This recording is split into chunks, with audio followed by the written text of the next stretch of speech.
సంక్రాంతికి రాబోతున్న most prestigious project లో వెంకటేష్ వరుణ్ తేజ్ F2 ఒకటి. ఫన్ అండ్ ఫ్రస్ట్రేషన్ ఉపశీర్షిక. అనిల్ రావిపూడి డైరెక్ట్ చేసిన ఈ సినిమాను దిల్ రాజు నిర్మించాడు. తెలుగులో జంధ్యాల ఈవీవి సత్యనారాయణ తర్వాత out and out comedy director గా అనిల్ రావిపూడి పేరు తెచ్చుకున్నాడు. ఇప్పటికే విడుదలైన F2 టీజర్ ను ఆడియన్స్ ను అట్రాక్ట్ చేసింది. తాజాగా ఈ సినిమా ట్రైలర్ ను రిలీజ్ చేశారు. ఈ చిత్రంలో తమన్నా, మెహరీన్ హీరోయిన్లుగా నటిస్తున్నారు. ముఖ్యంగా పెళ్లి చుట్టూనే ఈ కథ తిరుగుతోంది. పెళ్లికి ముందు తర్వాత మగాడి జీవితం ఎలా ఉంటుంది అనే ఫన్నీ కాన్సెప్ట్ తీసుకుని కథ అల్లుకున్నాడు అనిల్ రావిపూడి. రాజా ది గ్రేట్ తర్వాత అనిల్ చేస్తున్న సినిమా ఇది. జనవరి 12న సంక్రాంతి కానుకగా F2 విడుదల కానుంది.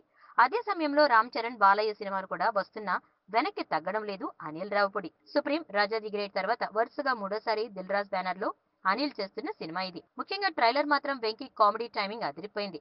పెళ్లి గురించి చెప్పే డైలాగులు, వరుణ్ తేజ్ తెలంగాణ యాస అన్ని అదిరిపోయాయి. ఇప్పుడు మల్టీస్టారర్ ట్రెండ్ బాగా నడుస్తున్న నేపథ్యంలో F2 కూడా బాక్సాఫీస్ దగ్గర మాయ చేస్తుందని నమ్ముతున్నాడు అనిల్ రావిపూడి. ఈ చిత్రానికి దేవి శ్రీ ప్రసాద్ సంగీతం అందిస్తున్నాడు. ఇప్పటి వరకు సాయి కార్తిక్ తోనే పనిచేసిన అనిల్ తొలిసారి దేవి దగ్గరికి వచ్చాడు. మొత్తానికి హిలేరియస్ కామెడీ ఎంటర్టైనర్ గా తెరకెక్కిన ఈ సినిమాతో వెంకటేష్, వరుణ్ తేజ్ సంక్రాంతి అల్లుడుగా బాక్సాఫీస్ దగ్గర ఎలాంటి ఫన్ క్రియేట్ చేస్తారో తెలియాలంటే జనవరి 12 వరకు వెయిట్ చేయాల్సిందే. ఈ వీడియోపై మీ విలువైన కామెంట్స్ ని మాతో షేర్ చేసుకోండి. అండ్ ఇంకో విషయం, సబ్స్క్రైబ్ చేయడం మర్చిపోకండి.